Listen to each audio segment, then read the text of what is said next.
오늘 아침 신문 시작합니다. 저작권 위반 눈 감고 배불리는 플랫폼이라는 제목의 기사 먼저 보겠습니다. 네, 조선일보입니다. 요즘 유튜브에서는 영화나 드라마를 압축 편집해 보여주는 이른바 패스트무비 콘텐츠가 인기를 끌고 있는데요. 저작권법을 위반한 불법 콘텐츠로 영화, 드라마 업계 전체가 타격을 받고 있습니다. 뉴스를 무단으로 활용해 수익을 거두는 채널도 늘고 있죠.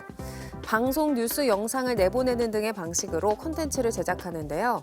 대부분 국내 방송 뉴스와 라디오 인터뷰 영상을 짜깁기해 그대로 올리고 있습니다. 하지만 영상 제작자들은 영화나 드라마 등의 제목은 쏙 빼고 결말 포함이라는 단어만 넣어 추적을 피하고 있고요.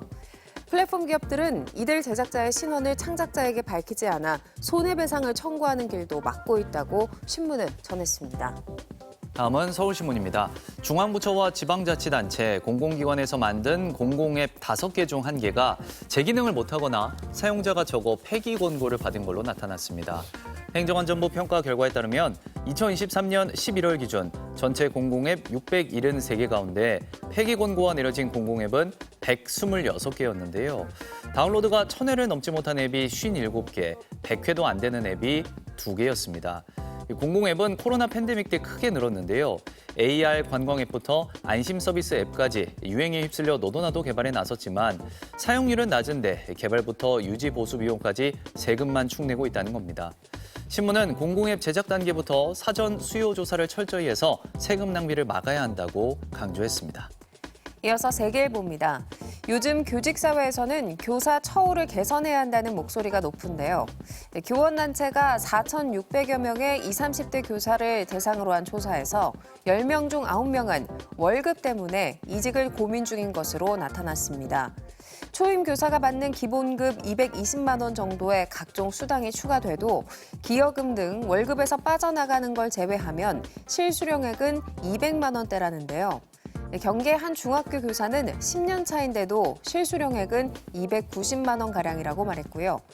낮아진 교권과 열악한 처우로 교단을 떠나는 젊은 교사들이 매년 늘고 있다고 신문은 전했습니다.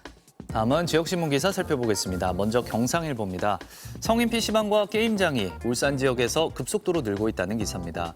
행정안전부에 따르면 지난해 울산에서 인허가 받은 PC방은 278곳으로 전국에서 가장 많았는데요. 일반 PC방도 포함돼 있지만 인구 밀집도가 낮고 청년층 인구가 적은 지역에 새로 생기는 건 대부분 성인 PC방이라는 게 업계 관계자의 설명입니다. 지난해 울산에서 성인 오락실로 영업 허가를 받은 업소는 9곳으로 10년 전 딱 한 곳에 불과했던 데 비하면 증가세도 뚜렷했습니다. 끝으로 제주일보입니다. 10년 전 추진되다 무산됐던 제주 지역 중국인 관광객의 렌터카 운전 허용 문제가 다시 수면 위로 떠오르고 있습니다. 정부는 제네바 도로교통에 관한 국제협약에 따라 103개 가입국을 대상으로 본국에서 발급받은 운전면허로 우리나라에서 운전하는 걸 허용하고 있는데요. 중국은 이 협약에 가입하지 않았습니다. 하지만 제주 관광산업이 중국 관광객에 의존하는 경향이 커 렌터카 업계에서 중국인 운전을 허용해야 한다는 목소리가 커지고 있는데요.